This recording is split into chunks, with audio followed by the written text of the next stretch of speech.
오늘 말씀의 제목은 나를 사용하여 주옵소서라는 제목으로 오늘 말씀을 나누도록 하겠습니다.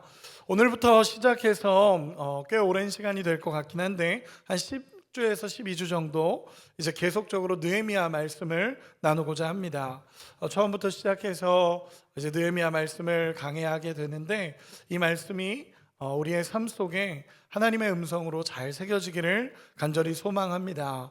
저도 느헤미야 말씀을 이번에 계속적으로 우리 교회에서 첫 번째 강해를 어떤 강해를 하면 좋을까라는 생각을 해서 말씀을 준비하다가 하나님이 느헤미야에 대한 말씀을 주셔서 이 말씀을 하나하나 강해해 보려고 합니다. 느헤미야라는 사람은 뒤에서 이야기하겠지만 52일 만에 예루살렘 성벽을 재건했던 하나님의 사람입니다. 전 요즘 들어서 말씀을 준비하는 가운데 이 느헤미야라는 사람이 참 많이 떠올랐습니다. 정말 우리의 무너졌던 많은 성벽들, 우리 안에 있던 무너졌던 많은 신앙의 모습들이 온전하게 재건되어지고, 또한 우리 교회 안에서 정말 하나님의 영적인 회복들, 그리고 영적인 성벽들이 아름답게 재건되어지는 놀라운 역사가 우리 가운데 일어나기를 간절히 소망합니다. 또한 무엇보다 믿는 그리스도인들이 더 그리스도인다운 모습을 회복해야 되는 이때에 이 느헤미야의 말씀들은 우리의 교회와 또 삶의 터전, 그리고 가정에 정말 하나님이 주시는 소중한 음성으로 들려질 것을 기대하며 믿습니다. 여러분, 말씀 가운데 하나님의 은혜가 넘치시길 기도합니다. 이번 주 제가 제자훈련을 진행하면서 제자훈련을 하는데, 제가 제자훈련 첫 번째 강의이자 내용이자 문장이 뭐였냐면, 리더는 관리하는 자가 아니라 비전을 제시하는 자다라는 이야기를 하며 오늘 이번 주 제자훈련을 진행했습니다. 여러분, 진짜 리더, 영적인 리더는요, 단순한 관리자가 아니라 비전을 제시하고 날마다 하나님 앞에 달리며 공동체를 세워가는 사람이 진짜 영적인 리더입니다. 저도 저희 교회를 위해 기도하면서 하나님이 주셨던 비전이 뭐였는지 적어놨습니다. 우리 한번 읽어볼까요? 같이 읽겠습니다. 시작. 생명을 얻고 생명을 흐르게 하라. 저에게 주셨던 하나님의 비전입니다. 우리 교회에 부임하게 되면서 하나님께서 주셨던 마음, 예수님의 생명을 얻고 생명을 흐르게 하라. 요한복음 10장 10절에 내가 온 것은 양으로 생명을 얻게 하고 더 풍성히 얻게 하려 함이라. 예수님이 이 땅에 오신 이유가 양으로 생명을 얻고 더 풍성히 얻게 하려는 것처럼 교회도 예수님이 오신 비전을 따라가야 된다라는 마음이 들어서 생명을 얻고 생명을 흐르게 하는 교회라는 비전을 선포하고 지금까지 달려가고 있습니다. 여러분, 느헤미야가 이런 사람이었습니다. 하나님 앞에 기도하고 비전을 받고 그 비전을 이루기 위해서 날마다 달려간 사람, 그 안에 예수의 생명이 있고 하나님의 영이 임하여서 그 하나님을 붙잡고 끝까지 달려간 사람이 느헤미야입니다. 오늘부터 시작해서 느헤미야 계속적으로 강해를 할 때에 정말 우리의 비전이 회복되어지고 우리의 가정에, 그리고 우리의 교회에, 우리의 나라에, 이 사회에 정말 영적인 성벽을 세워가는 우리 모두가 되시기를 간절히 소망합니다. 오늘은 첫 시간이다 보니까 조금 어려울 수도 있는데 여러분, 배경에 대해서 간단하게만 설명을 하겠습니다. 여러분 이해해 주시고 들어보시고 이 배경이 잘 이해가 돼야 이제 앞으로의 느헤미야 말씀이 더 잘 이해가 될 거라고 생각이 됩니다. 여러분, 우리가 알다시피 이스라엘, 유다 민족은요, 바벨론이라는 나라에 의해서 멸망하게 됩니다. 남유다가 바벨론에 의해서 멸망을 하게 됩니다. 멸망한 이유는 간단합니다. 하나님께서 우상을 섬기지 말라라고 하셨고 하나님을 잘 섬겨야 된다라고 얘기했는데 하나님의 말씀을 듣지 않았고 여전히 우상을 섬겼고, 정말 하나님을 외면하고 우상을 섬겼던 그들이 결국 하나님의 심판대 앞에 서게 되고, 결국 바벨론이라는 나라를 통해서 이스라엘이 포로가 되는 안타까운 역사가 일어나게 됩니다. 그리고 바벨론의 포로로서 계속 생활을 하던 가운데 하나님이 또한 긍휼하게 여기셔서 하나님이 그들을 이제 해방시키는 사건들이 나오게 됩니다.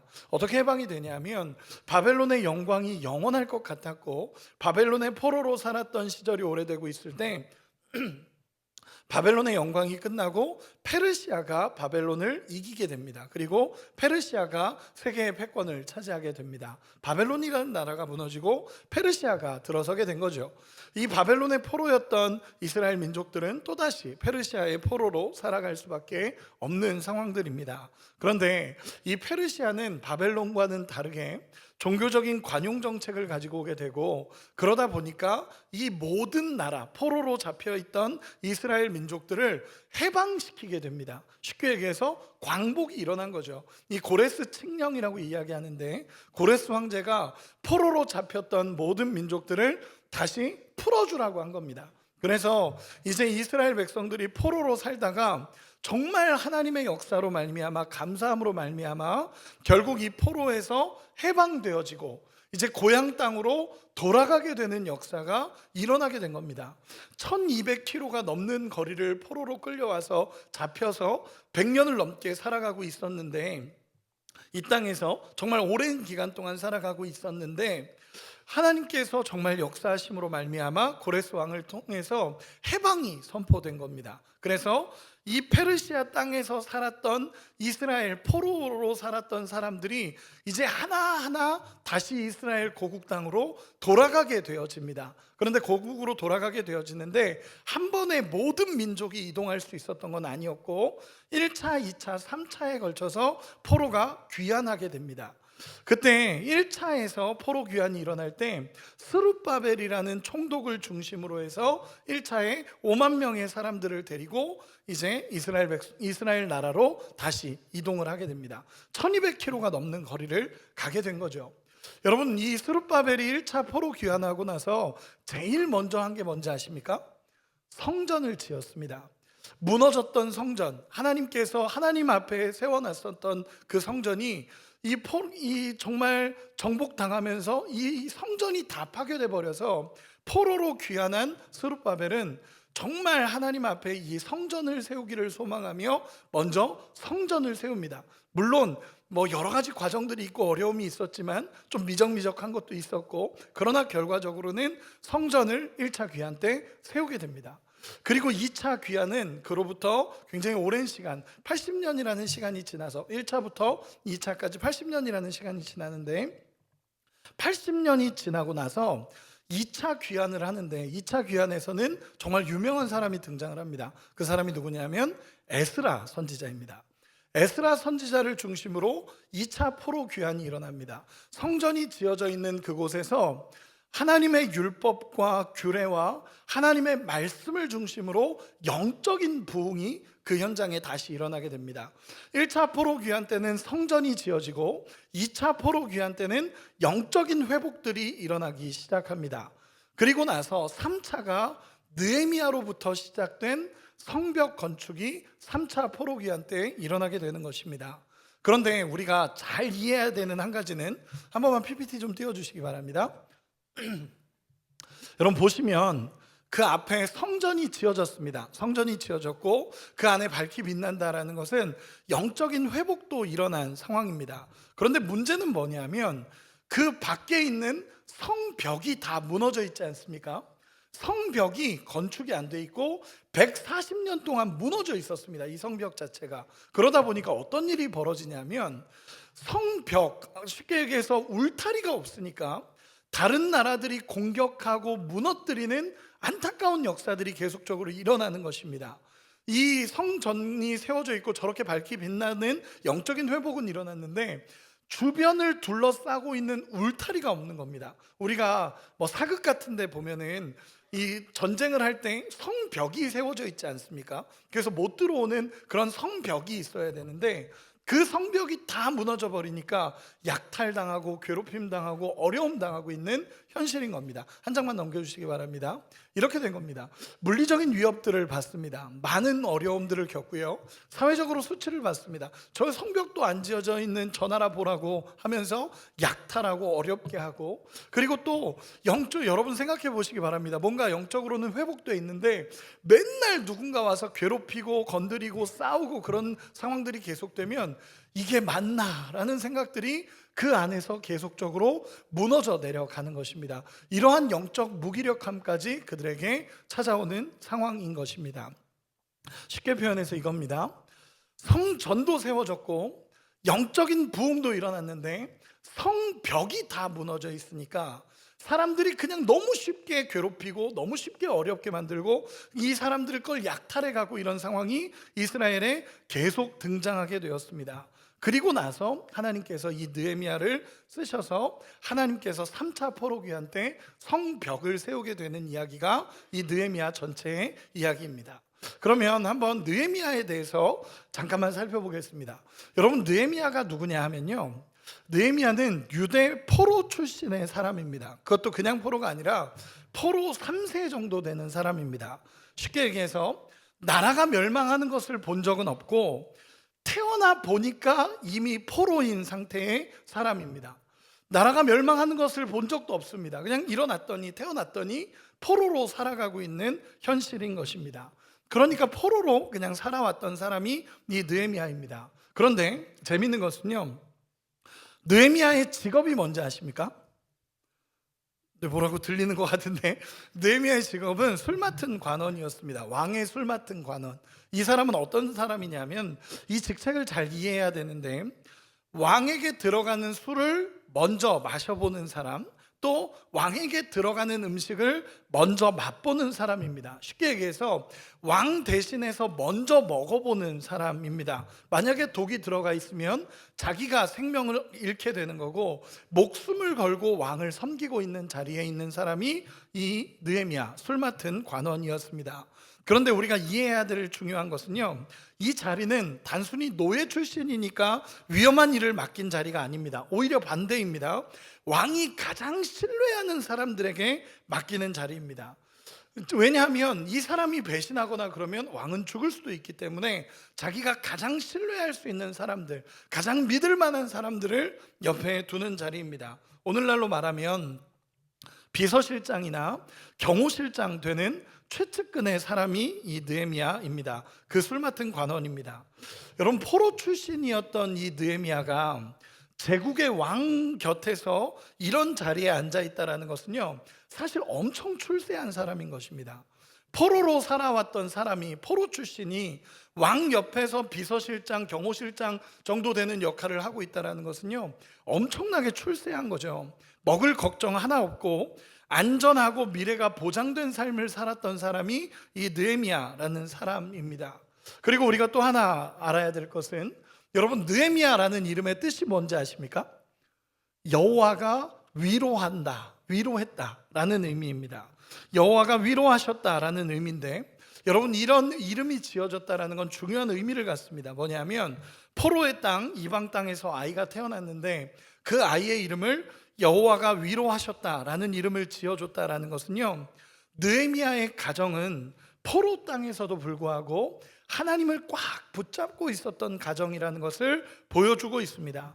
신앙의 뿌리가 있는 가정 안에서 자라났고 믿음으로 성장했던 사람이 느헤미야라는 것입니다.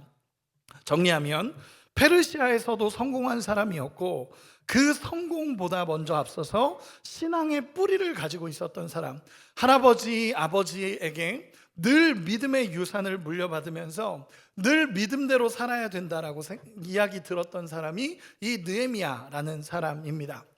여러분, 그러면 이제 여기까지의 배경 정리를 해보고 여러분 한번 생각해 보셨으면 좋겠습니다. 느헤미야라는 이 사람은요, 이미 포로기 100년 후의 사람입니다. 쉽게 얘기해서 유대인이라고 말하기에는 너무 페르시아 문화권 안에서 살아갔던 사람입니다. 그런데 하나님은 이 사람을 들어서 이 예루살렘 성벽 건축을 하는데 사용하시는 것입니다.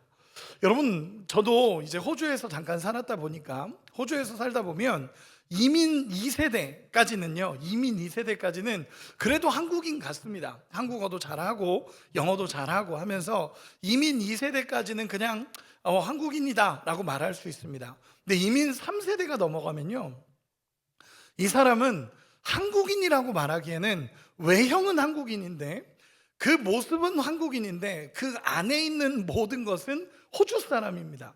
한국어보다 영어가 편하고, 그리고 거기서 살아가는 모든 문화권이 호주 사람입니다. 그러니까 이민 3세대가 되면 그 사람은 외형만 한국인이지 사실은 그 내면은 호주 사람인 것입니다. 여러분, 마찬가지로 느헤미야가 페르시아에서 태어나서 페르시아에서 계속적으로 살아온 사람입니다. 심지어 유대 땅에는 한 번도 가본 적도 없고 평생을 페르시아에서 살았던 사람입니다. 그런데 하나님께서 이 느헤미야를 들어 쓰셔서 1200km 떨어져 있는, 자기가 살고 있는 이 페르시아로부터 1200km가 떨어져 있는 이스라엘 지역의 성벽 건축의 도구로 하나님이 느헤미야를 쓰시는 겁니다. 여러분, 이미 사실은 예루살렘 그 현장에는 선지자들도 있었습니다. 에스라 선지자도 있었고 학개 선지자도 있었고 유명한 사람들, 걸출한 사람들이 그 현장에 다 있었습니다. 그런데 하나님께서는 페르시아에서 살고 있는 이 느헤미야를 들어서 1200km가 떨어져 있는 그 예루살렘 성벽 건축에 하나님의 도구로 사용하시는 것입니다. 여러분, 그럼 한번 물어보겠습니다. 왜 하나님은 이런 느헤미야를 쓰셨을까요? 하나님이 왜 굳이 이 이스라엘에 에스라 선지자도 있고 학개 선지자도 있고 정말 그 걸출한 사람들 거기 다 있는데 이 느헤미야, 왕의 술관원으로 있었던 느헤미야를 하나님이 딱 붙잡아다가 1200km 떨어진 그 예루살렘 땅에 성벽 건축의 도구로 쓰신 겁니다. 여러분, 왜 하나님께서 이 느헤미야를 이렇게 사용하셨을까요? 오늘 본문에서 나오는데, 여러분, 우리는 오늘 봐야 될 본문의 이야기는요, 느헤미야의 기도입니다. 여러분, 하나님이 느헤미야를 이렇게까지 들어 쓰신 이유는 간단합니다. 느헤미야의 기도가 있었기 때문에 하나님은 이 느헤미야를 들어서 쓰십니다.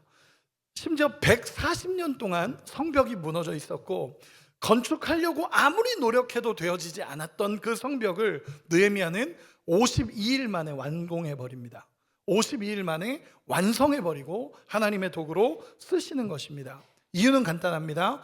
기도하는 자였기 때문에 하나님이 쓰시는 것입니다. 그러면 이제 이것을 기준으로 해서 오늘 본문을 쭉 들어가 보도록 하겠습니다. 우리 2절 같이 한 번만 읽어보겠습니다. 2절입니다. 시작. 내 형제들 가운데 하나인 하나니가 두어 사람과 함께 유다에서 내게 이르렀기로 내가 그 사로잡힘을 면하고 남아있는 유다와 예루살렘 사람들의 형편을 물은즉. 아멘. 느헤미야가 어느 날 그냥 이 그 페르시아 궁전에 있는데 이 예루살렘 땅을 방문했다가 돌아오는 무리들이 있었습니다. 그 중에 하나니라는 사람이 있었는데 느헤미야의 형제였던 것 같습니다. 느헤미야가 이 하나니를 찾아가서 묻습니다. 지금 예루살렘은 잘 지내고 있지? 그 아버지가 말했던 땅, 할아버지가 말했던 그 땅은 정말 잘 되고 있지? 영적으로 성장하고 있지? 라고 물었던 것 같습니다. 여러분, 왜 느헤미야가 이렇게 물었겠습니까? 관심이 있는 거죠. 그 땅은 어떻게 되었을까? 여기서 정말 포로로 고생하다가 결국 그 땅으로 돌아갔던 그 사람들은 지금 어떻게 지내고 있을까? 유다 왕국에 대해서 관심이 있고 그 아버지가 이야기했던 나라, 할아버지가 이야기했던 나라, 하나님이 선택했다라는 그 민족은 지금 어떻게 살고 있는지에 대한 궁금함이 느헤미야에게 일어난 것입니다. 그래서 하나니라는 사람에게 묻습니다. 지금 그 땅은 잘 살고 있지? 라고 물어본 겁니다. 그랬더니 하나니가 유다 땅을 방문하고 돌아온 하나니라는 사람이 그 땅의 현실에 대해서 이야기를 해줍니다. 우리 3절 같이 읽어보겠습니다. 3절입니다. 시작. 그들이 내게 이르되 사로잡힘을 면하고 남아있는 자들이 그 지방 거기에서 큰 환난을 당하고 능욕을 받으며 예루살렘 성은 허물어지고 성문들은 불탔다 하는지라. 아멘. 여러분, 너무나 안타까운 소식을 들은 겁니다. 느헤미야는 그 땅에서 하나님의 사람들이 잘 살고 있을 줄 알았습니다. 왜냐하면 스룹바벨이 가서 성전을 건축했고 에스라가 돌아가서 영적으로 잘 성장하고 있다라고만 생각했는데 이 본문에 보니까 성벽이 없어서 다른 나라의 괴롭힘과 어려움이 끊어지지 않았고 예루살렘 성은 무너지고 성문들은 불타고 있는 정말 안타까운 현실을 이야기해 주기 시작합니다. 성벽이 없으니까 계속적으로 괴롭히고 이 나라가 황폐해져 가고 있다는 정말 아픈 소식을 전하기 시작합니다. 여러분이 느헤미야라면 이런 소식을 들었을 때 여러분 마음이 어떻겠습니까? 내일 아니니까 라고 상관없겠습니까? 너무나 아프지 않겠습니까? 이 느헤미야 마음에 그냥 내일 아니니까 아프긴 아프겠죠. 제가 생각하기에는 아프긴 아프지만 어쩌면 내일 아니니까 아프긴 아프죠. 그러나 나는 지금 현실적으로 잘 살고 있고, 나는 이 페르시아 땅에서 그래도 잘 살고 있고 떵떵거리면서 살고 있는 상황인데, 그 나라가 아프니까 그냥 마음은 아프지만 어쩌면 그냥 넘어갈 수도 있는 그런 상황 아니겠습니까? 그런데 그 이야기, 이스라엘 민족이 그 큰 어려움을 겪고 있다는 소식을 듣자 느헤미야의 반응이 나타납니다. 4절입니다. 같이 읽겠습니다. 시작. 내가 이 말을 듣고 앉아서 울고 수일 동안 슬퍼하며 하늘의 하나님 앞에 금식하며 기도하여. 아멘. 느헤미야의 첫 번째 반응은 울고 앉아서 슬퍼하며 라고 기록이 됩니다. 여러분, 느헤미야의 마음에 이스라엘 백성이 돌아갔기 때문에, 포로로 살다가 이스라엘 백성들이 돌아갔기 때문에 그 사람들 잘 살 줄 알았습니다. 그런데 그들의 현실을 듣고 나니까 눈물이 터져 나오기 시작하는 것입니다. 어쩌면 이 느헤미야라는 사람은 아버지에게, 할아버지에게 신앙 교육을 받으면서 이스라엘 나라가 진짜 회복되겠구나, 하나님이 이스라엘을 사랑하셔서 회복시키겠구나, 은혜로 살아가겠구나, 그런 고민들을 하고 있었을지도 모릅니다. 그런데 지금 듣는 이야기는 견딜 수 없을 정도로 불편하고 어려운 겁니다. 포로에서 해방되어서 이제 자신의 나라로 겨우겨우 돌아갔는데도 불구하고 성벽이 없음으로 인해서 무너져가고 성문이 불타고 있는 이스라엘의 소식을 듣습니다. 자신의 나라, 하나님의 선택받은 나라가 현재 그 아픔 안에 있다는 것이 너무 무거운 마음으로 다가오는 것입니다. 그러면서 거룩한 불만족이 터져 나오는 거죠. 여기서 눈물이라는 표현은요, 그냥 눈물 한 방울 이렇게 띠링하고 이렇게 흘리는 게 아니라 통곡하는 겁니다. 통곡하면서 하나님 하고 통곡하는 겁니다. 주님, 이 나라를 돌보십시오 하면서 통곡하기 시작하는 것입니다. 여러분, 통곡은요 갑자기 터져 나오는 게 아닙니다. 그냥 한번 지금 이 시간에 슬픈 이야기를 들었다고 해서 통곡이 나오지 않습니다. 여러분, 그 마음을 깊이 가지고 있었던 사람이 통곡하는 것입니다. 마음에 아픔을 가지고 있는 사람이 통곡하며 하나님 앞에 기도하고 엎드리는 것입니다. 여러분, 지금 이 시대를 메마른 시대라고 이야기를 합니다. 그렇지 않습니까? 울 일도 별로 없고 금식할 일도 없고 그냥 우리의 인생은 그냥 흘러가는 대로 살아가는 이 메마른 시대라고 표현을 합니다. 우리 인생의 목적과 방향이 없이 그저 흘러가는 대로 살아가는 시대처럼 느껴질 때가 있습니다. 여러분, 애통하는 일이 사라집니다. 간절히 눈물 흘리는 것이 사라지는 시대인 것 같습니다. 예수님은 애통하는 자가 복이 있다라고 말씀하시며 위로를 받을 거다라고 얘기하셨는데, 여러분, 우리의 삶은 너무나 퍽퍽하고 애통하지 않고 긍휼함으로 여겨지지 않는 시대를 살아가는 것처럼 느껴집니다. 저는 이번 느헤미야 말씀을 전하면서 우리의 삶에 애통하는 은혜가 회복되어지는 역사가 일어나기를 소망합니다. 정말 우리의 마음에 눈물이 회복되어지고 정말 긍휼함이 회복되어지고 그 애통하며 하나님 앞에 나아가는 느헤미야와 같은 마음이 우리의 인생에 회복되어지기를 소망합니다. 느헤미야는 울며 슬퍼한 후에 가만히 있는 것이 아닙니다. 성경에 분명히 기록합니다. 금식하며 기도했다라고 기록을 합니다. 여러분, 그는 듣고 울었죠. 슬펐고 마음이 아팠습니다. 그런데 그냥 가만히 있는 것이 아니라 기도하고 금식합니다.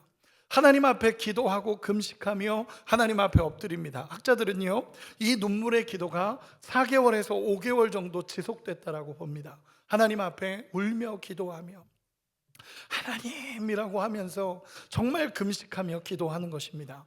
여러분, 이 기도는요, 내가 기도해야지 라고 해서 되는 게 아니라 그 안타까움과 아픔이 내 마음에 새겨지니까 기도할 수밖에 없는 겁니다.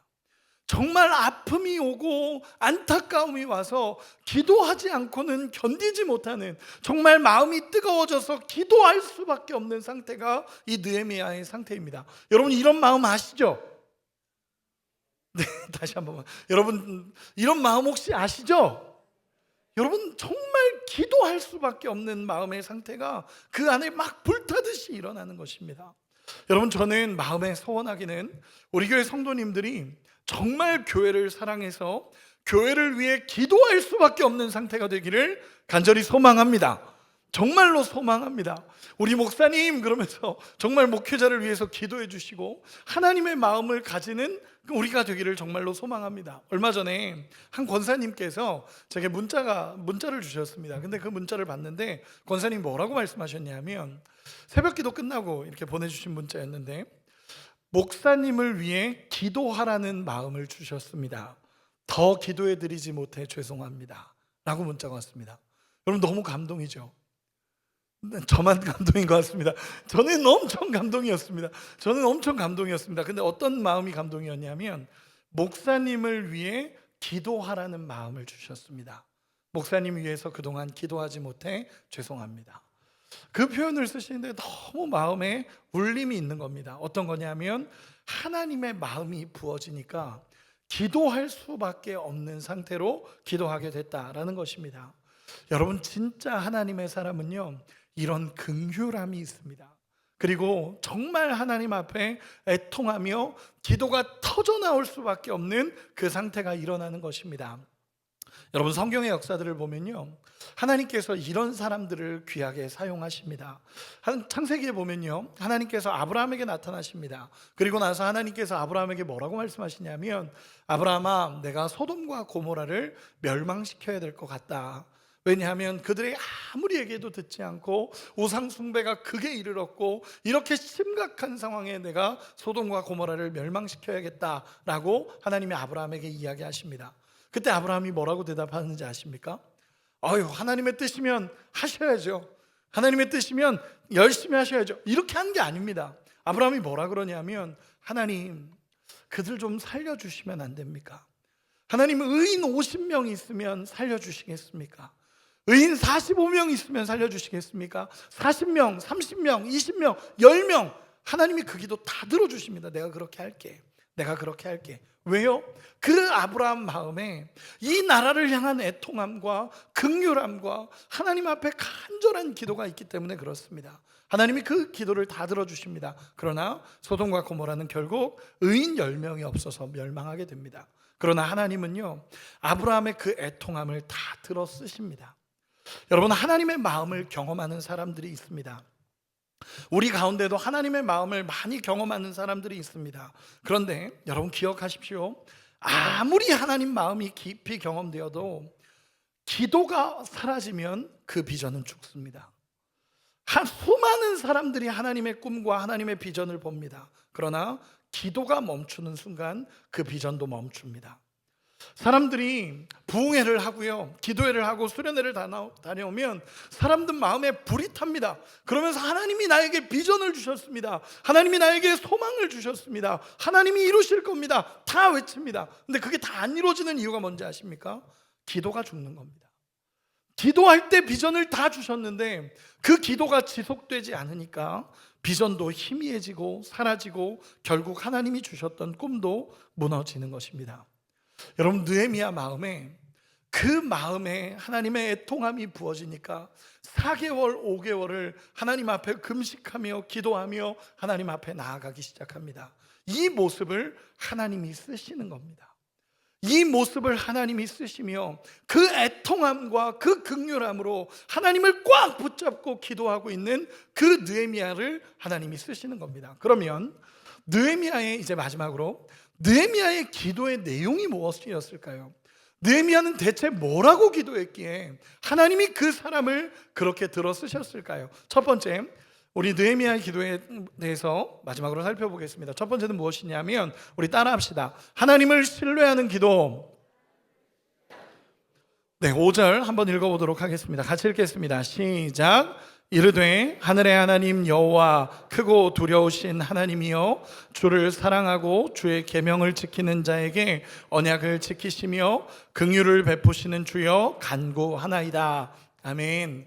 여러분 느헤미야가 첫 번째로 어떻게 기도하냐면 하나님을 신뢰하며 기도합니다. 문제의 심각성과 상관없이 그 문제를 해결하실 수 있는 분은 하나님이시라는 걸 알고 하나님 앞에 간구하기 시작하는 것입니다. 사실 굉장히 절망적인 상황입니다. 성벽은 불탔고 성문은 무너졌고 회복될 것 같지 않은 상황들입니다. 그런데 느헤미야는 거기서 좌절하고 낙심하는 것이 아닙니다. 또 누구를 탓하지도 않습니다. 먼저 고향에 간 사람들은 왜 성벽 하나 못 짓고 그러고 있냐라고 원망하지 않습니다. 에스라 제사장은 왜 영적인 일만 하고 성벽 지을 생각은 안 하고 있냐, 그런 원망하지도 않습니다. 답답해하지도 않습니다. 자신의 해결책을 이야기하는 것도 아닙니다. 느헤미야는 딱 하나, 뭐냐면 이 문제를 해결하실 수 있는 분이 하나님이십니다 라는 기도가 제일 먼저 나오기 시작합니다. 하나님을 신뢰하는 것입니다. 여러분, 느헤미야가 보여주는 기도는요, 문제 해결자가 하나님이시라는 것을 알고 하나님을 신뢰하며 기도하는 것이 느헤미야 기도의 첫 번째라는 것입니다. 여러분, 상황이 아무리 절망적이어도 위대하신 하나님을 바라보고 그 언약을 지키시는 하나님을 바라볼 때 우리의 모든 문제가 해결될 줄로 믿습니다. 기도의 시작은 언제나 하나님을 신뢰하는 겁니다. 하나님을 신뢰하고 원망하지 않으며 하나님을 인정하는 기도가 첫 번째 기도입니다. 그럼 두 번째 기도는 무엇이냐면, 우리 따라합시다. 회개기도. 다시 회개기도. 우리 6절 7절 같이 한번 읽어보겠습니다. 시작. 이제 종이 주의 종들인 이스라엘 자손을 위하여 주야로 기도하오며 우리 이스라엘 자손이 주께 범죄한 죄들을 자복하오니 주는 귀를 기울이시며 눈을 여시사 종의 기도를 들으시옵소서. 나와 내 아버지의 집이 범죄하여 주를 향하여 크게 악을 행하여 주께서 주의 종 모세에게 명령하신 계명과 율례와 규례를 지키지 아니하였나이다. 아멘. 여러분, 한번 물어보겠습니다. 이스라엘이 망한 이유가 무엇입니까? 유다가 무너진 이유가 무엇입니까? 앞에서 이야기했습니다. 간단합니다. 우상을 섬겼기 때문에 그렇습니다. 우상을 섬겼고요, 하나님을 신뢰하지 않았고 하나님 앞에서 우상을 섬기며 살았기 때문에 이스라엘 백성이 무너졌고 바벨론의 포로가 됐습니다. 그럼 이렇게 한 번만 더 물어보겠습니다. 이스라엘이 무너진 것에 대해서 느헤미야의 잘못이 있습니까? 없죠. 왜냐하면 100년 전의 이야기이기 때문에 그렇습니다. 느헤미야가 태어나기도 전 이야기입니다.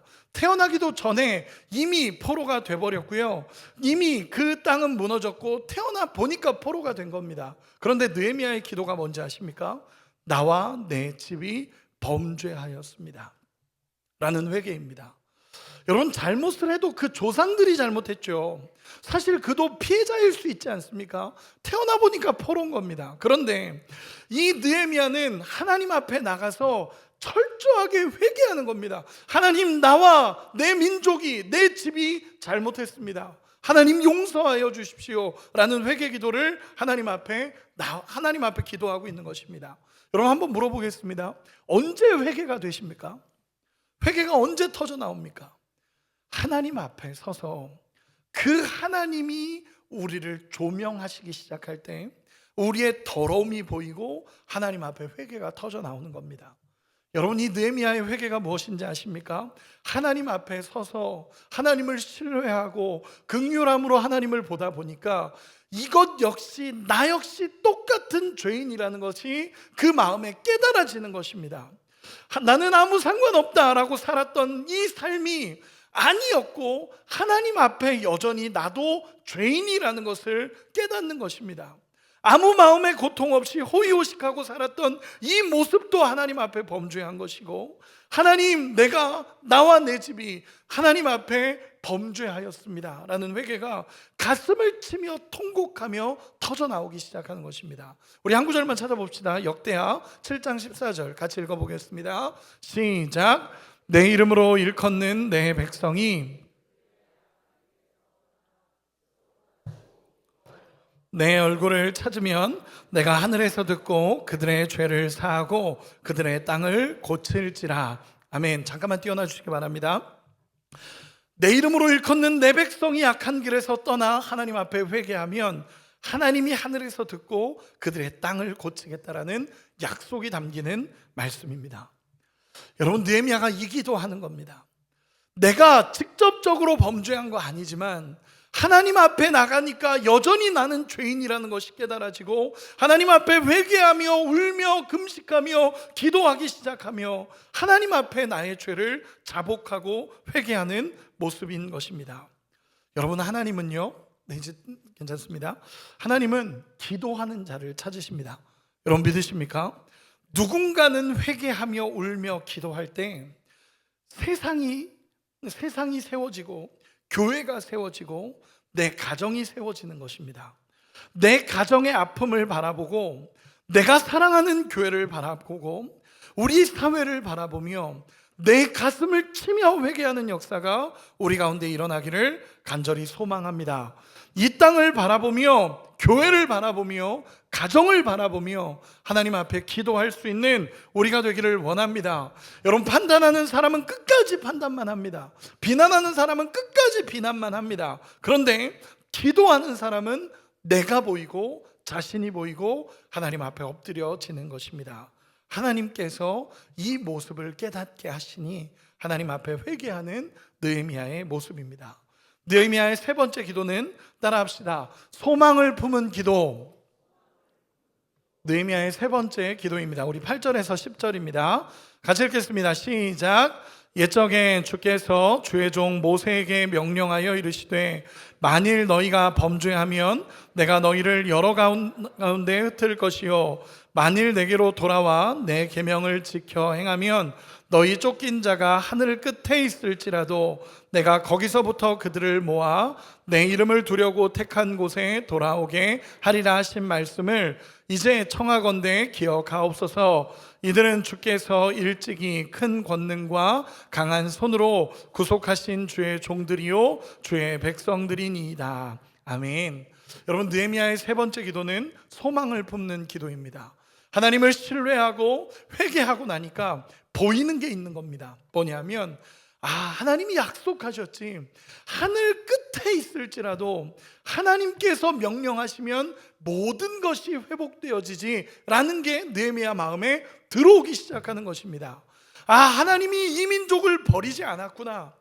하나님이 이 민족을 놓지 않았구나. 하나님이 이 민족을 여전히 사랑하시고 하늘 끝에 있을지라도 하나님 앞에 회개하고 돌아오면 하나님은 그들을 세우시겠다라고 하나님이 약속하셨지라는 게 깨달아지는 것입니다. 그래서 하나님 앞에 소망을 가지고 기도하는 겁니다.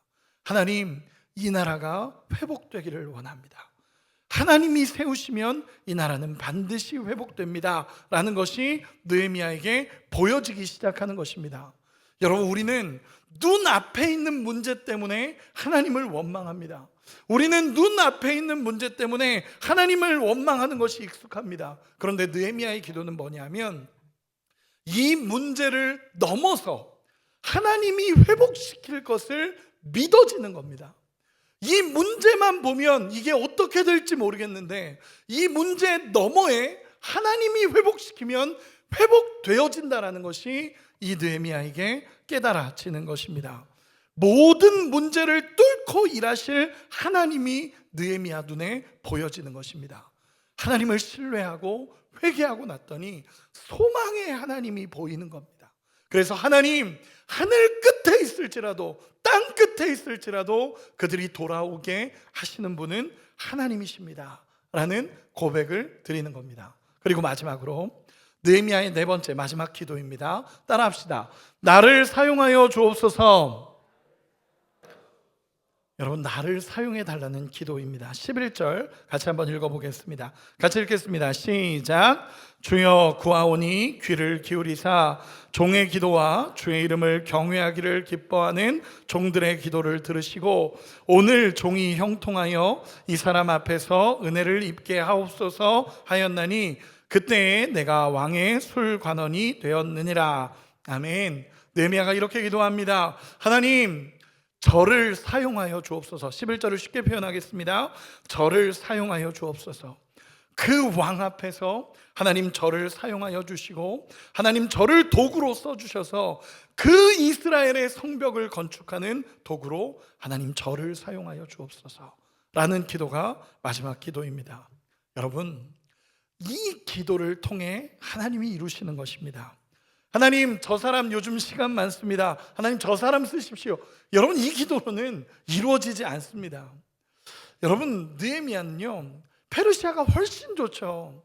페르시아에서 지금 호의호식하면서 살아갑니다.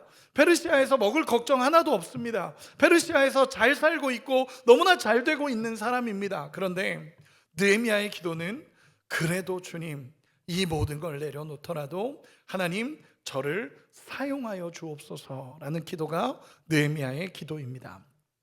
다음 시간에 좀 더 구체적으로 이야기하겠지만, 느헤미야가 지금 섬기고 있는 아닥사스다 왕은 성벽 건축 중단 명령을 내렸던 왕입니다. 그런데 그가 이 왕에게 다시 나가서 하나님의 도구로 쓰임 받겠다라고 이야기하는 것은 사실 생명을 거는 기도입니다. 여러분, 저는 이렇게 이야기하고 싶습니다. 여러분, 우리의 기도가 편하게 살게 해달라는 기도를 넘어서기를 원합니다. 여러분, 정말로 우리의 기도가 하나님, 내 삶이 좀 편해지기 원합니다, 편하게 살게 하십시오라는 기도를 넘어서 진짜 하나님의 비전과 목적을 가지고 살아가기 원합니다라는 기도로 이어져 가기를 소망합니다. 여러분, 어떤 사람은 하나님, 교회 학교가 잘 서기를 원합니다. 여러분, 훌륭한 기도입니다. 그런데 어떤 사람은요, 하나님, 제가 교회 학교를 세우는 도구가 되기 원합니다 라고 기도하는 사람이 있습니다. 어떤 분이 저한테 그런 이야기를 한 적이 있습니다. 목사님, 찬양팀이 더 큰 은혜를 받게 해달라고 제가 기도하고 있습니다, 이렇게 이야기하셨습니다. 그래서 제가 집사님한테 그랬습니다. 훌륭한 기도입니다. 그런데 집사님이 들어가셔서 더 큰 은혜가 되기를 소망합니다 라고 얘기하겠습니다. 여러분, 저 사람 사용하여 주십시오라는 기도는 안 됩니다. 하나님, 나를 사용하여 주옵소서 라는 기도가 하나님이 기뻐하시는 기도입니다. 느헤미야는 자신을 하나님의 응답이 되게 해달라고 기도합니다. 두려워하지 않고 담대하게 자신의 인생을 하나님 앞에 올려놓는 것입니다. 그래서 기도가 하나님의 일이 시작되는 통로가 됩니다. 여러분, 그러면 느헤미야의 기도는 어떻게 응답이 됐을까요? 하나님은 어떻게 느헤미야를 쓰실까요? 다음 시간에 하도록 하겠습니다. 다음 시간에 하도록 하겠습니다. 말씀의 결론을 맺겠습니다.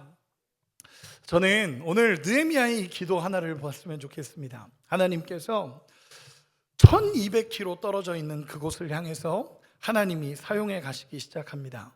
저는 오늘 말씀을 준비하고 오늘 말씀을 위해 기도하는데, 정말 느헤미야와 같은 기도가 우리 안에 넘쳐나기를 소망하며 기도하게 됩니다. 예수님의 말씀이 생각이 났습니다. 나를 따라오려거든 자기를 부인하고 자기 십자가를 지고 나를 쫓을 것이라 라는 예수님의 말씀이 생각이 납니다. 여러분, 어떤 기도가 우리의 기도가 됩니까? 이제는 편하게 살기를 원합니다라는 기도를 넘어서서 하나님의 비전을 이루는 우리 모두가 되기를 소망합니다. 우리의 마음에 하나님의 긍휼함을 구하기를 원합니다. 메말라가고 있는 이 시대에 주님의 눈물이 있는 우리가 되기를 소망합니다. 내 가정을 위해서, 교회를 위해서, 나라를 위해서 기도하며 하나님의 마음을 구하는 우리가 되기를 소망합니다. 나를 사용하여 주옵소서라는 기도가 우리 가운데 있어서 정말 하나님의 도구로 우리를 사용하여 주시고 이 땅에서 사는 날 동안 주님의 영광을 위해 살겠습니다라는 고백이 있기를 소망합니다. 느헤미야는 편한 삶, 안전한 자리, 보장된 미래가 있었습니다. 그러나 하나님의 마음이 부어지니까 하나님, 나를 사용해 주십시오라고 하는 믿음의 고백으로 나아갑니다. 여러분, 마지막으로 도전합니다. 여러분의 가정을 위한 믿음의 사람이 되시기를 소망합니다. 여러분, 믿으십니까? 정말 결단하며 하나님, 내 가정을 세우는 믿음의 도구로 나를 사용하여 주십시오. 하나님, 교회를 세우는 믿음의 도구로 나를 사용하여 주십시오. 이 민족을 세우는 도구로 사용하여 주십시오라고 하나님 앞에 기도하는 우리가 되기를 소망합니다. 알아서 잘하겠지가 아니라 정말 하나님 사랑하고 교회를 사랑하며 울며 기도하며 하나님의 역사의 도구가 되시는 우리 모두가 되시기를 예수님의 이름으로 축원합니다. 우리 이 시간에 같이 찬양하고 기도하겠습니다.